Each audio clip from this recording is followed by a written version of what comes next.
Boy, take us out again, huh?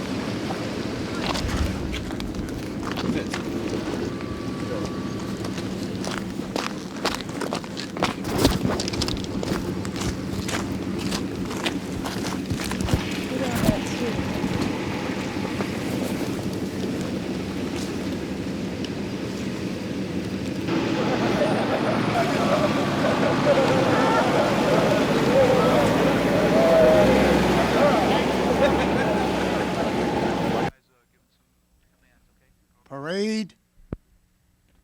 Hiss. Okay, we still need to do a little covering down. Detachment, attend, hut. Okay, the first two right here. Sergeant Baker, your column here. Let's cover down here. Cover, come on. Let's cover. Right in the rear back there. That's better, that's better. They've gone down left after they went down underneath the trench, so we're probably looking at 10 minutes. Okay, another 10.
At ease!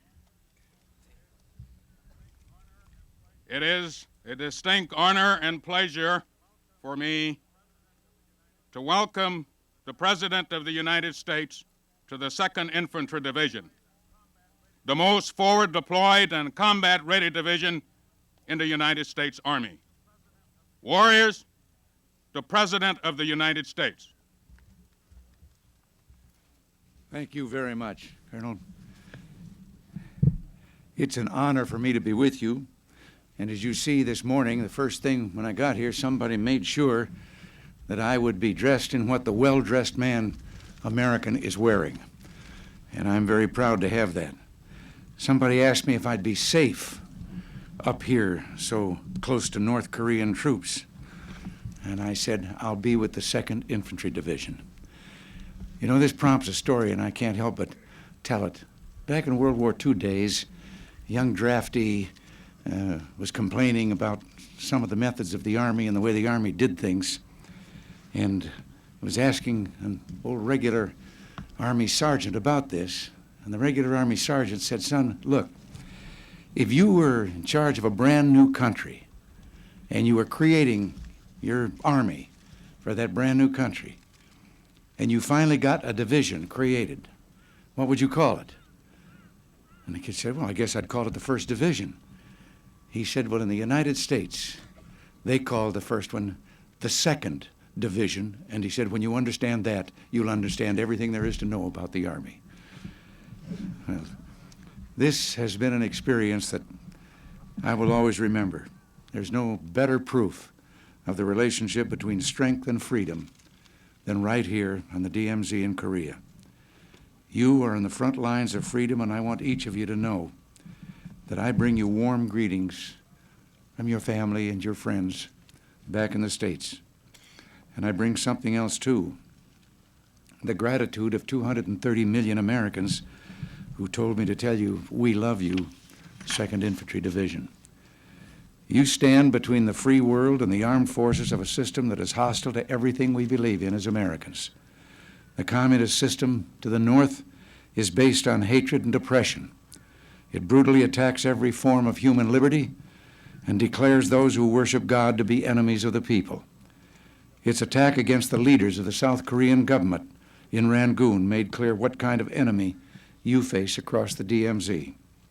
In so many ways, the Korean Peninsula is symbolic of the larger world. In the South, energy and creativity abound. The positive mood of the people, their enthusiasm and work are propelling this part of Korea into the 21st century and a new era of opportunity and prosperity. To the north, the communist regime's heavy hand stagnates the economy, suppresses the spirit of the people. Like most communist regimes, the only thing it can produce well is repression and military might. The only thing deterring the use of that military might is a commitment by the Korean people here in the South and the dedication of brave men and women like yourselves. You in the 2nd Infantry Division and in the other branches of the armed forces are our shield against the tyranny and the deprivation that engulfs so much of the world. After speaking to many Koreans, both in and out of government, I know that they, like our own citizens, are profoundly grateful to you. We fully understand the hardship of your task. We know about the cold, windswept nights that leave you aching from head to foot, I'm sure. We know about having to stay awake and alert on guard duty when you'd rather be at a movie or doing something more pleasant back home. We know about the birthdays and the holidays that you can't spend with your loved ones. And we know about the danger. You're facing a heavily armed, unpredictable enemy with no record for, or regard, I should say, for human life. Let's always remember August 18th, 1976, the day that 2 Army officers, Major Arthur Boniface and 1st Lieutenant Mark Barrett, were murdered across the road from here by axe-wielding North Korean troops. Let me state for the record, and I know you feel this way, nothing like that better happen again. The self-doubts of the 1970s are giving way in America to a new era of confidence and a sense of purpose. Communism is not the wave of the future, and it never was. Freedom is, and it's good to see people beginning to wake up to that fact. Yes, we too have our faults, but we've got a heck of a lot more to be proud of, and we're not afraid to say so. In Lebanon, for example, our Marines are peacekeepers in the truest sense of the word. We're there to give some chance to people of that troubled land, a region whose destiny is crucial to our security. More than 230 of our Marines, actually, I understand the final count now is, the final identification is 239 of our Marines and soldiers gave the last full measure of devotion in that honorable endeavor, and each of us is indebted to every one of them. Recently, as you know, we sent our forces to the island of Grenada. Some critics compared that operation with the Soviet invasion of Afghanistan. Well, let me just say, there's something seriously wrong with anyone who can't see the difference between 100,000 Soviets trying to force a dictatorship down the throats of the Afghan people and America and 8 Caribbean democracies joining to stop Cubans and local communists from doing the same thing in Grenada. And let me ask a question of my own. Why are the Soviets being attacked by the people of Afghanistan while our U.S. and Caribbean forces have been greeted as liberators by the people in Grenada? The answer is no people in history have ever chosen to be slaves. We have held interviews with some of the Soviet soldiers who have deserted in Afghanistan. And a significant thing is, in different areas, without them having a chance to communicate with each other or even knowing about each other, one of the prime reasons they have given us, young Russians, men like yourselves only from Russia, for deserting, is they were ordered to kill women and children. And some of them prove that there is still some hope there among the people, if the people can ever get a chance to speak. People everywhere want to be free. That's the difference between Afghanistan and Grenada and between North Korea and South Korea. Let me just repeat to you what I said to the American people. My paramount concern in Grenada was protecting the lives of our citizens living there. And anyone who questions whether their lives were in jeopardy should read the letters I've received from those students. And on television, we saw them dropping down when they stepped off the planes in Carolina, kissing the ground as they arrived on American soil. And just the day before I left on this trip, we had some 400 of them on the south lawn of the White House to meet some of the men who had come back after freeing them. And that's all you needed, was to see their gratitude to your comrades in uniform and hear their statements of what they felt their plight was and how they had truly been saved. And only 10 years ago, youngsters of that age in too many places in our country were throwing rocks at men in uniform. Well, there's a different attitude now. And when you're rotated and you're back home, I think you're going to find out how proud the American people are of you. To call what we did in Grenada an invasion, as many have, as a slur and a misstatement of fact, it was a rescue mission, plain and simple. We Americans bear a heavy burden. Others must do their part. The people of Korea, the Republic of Korea, are certainly doing their share. Yet if freedom is to survive, if peace is to be maintained, it will depend on us. Our commitment in Korea exemplifies this heavy responsibility. We've stood shoulder to shoulder with the Korean people for 30 years now. It reflects well on the character of our country that we've been willing to do this in a land so far away from home. And in the end, it is this strength of character that will make the difference between slavery and freedom, but more important, between peace and war. 33 years ago, Americans gallantly fought and died on the gullies in the hills of the Korean Peninsula here. One of them was Master Sergeant Stanley Adams, and another was Captain Lewis Millett. They both led bayonet charges against vastly superior forces. Another hero was Master Sergeant Ernest Kuma, who exposed himself to enemy fire by manning his machine gun from the back of his tank, and in so doing saved his comrades from an onslaught that could have devastated their ranks. A fourth was Lieutenant Colonel John Page, one of the heroes of the Chosin Reservoir, whose ingenuity and bravery saved so many. And all of these were Congressional Medal of Honor recipients. Yet we know that all who fought here were heroes and deserve our respect. They did their duty, and by doing so they protected not only Korea, but a whole generation of Americans. By the way, one of the children of a Medal of Honor recipient I just mentioned, Captain Lewis Millett, sent me a telegram a few days ago in support of the Grenada Rescue Mission. Well, today you carry on an honorable tradition of those who went before you, and I know that you're keeping faith with them and with their families and friends. Americans are now standing tall and firm. No terrorist should question our resolve, and no tyrant should doubt our courage. Your division motto is, fit to fight, second to none. Well, you've lived up to that motto, and we're proud of you for it. And with your courage and dedication as an example, we're going to make as certain as we can that the United States remains second to none.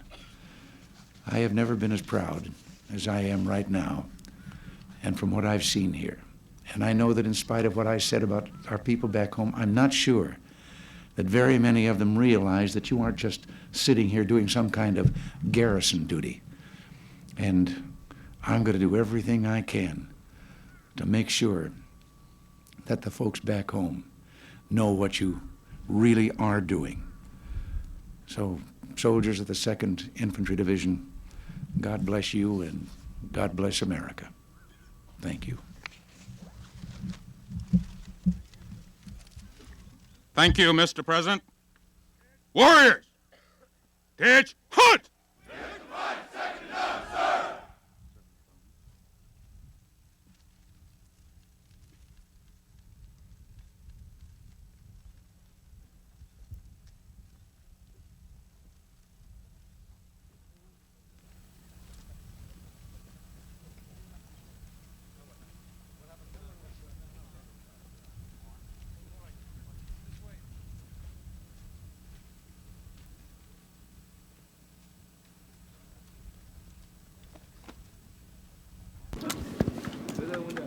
No, it's not. It's really not. You look good, but you don't look that good.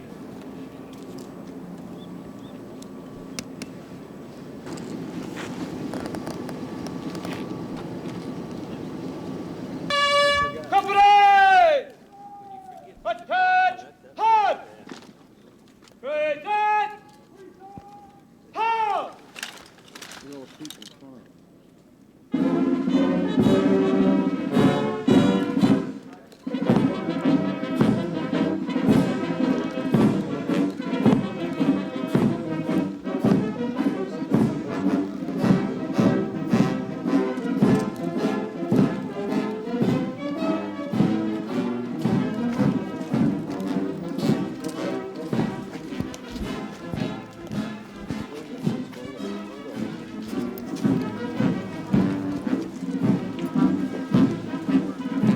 Okay.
Okay, Vince, get a shot of Camp Liberty Bell. We're okay, we're okay. Get about 10 seconds. Okay, let's go, great.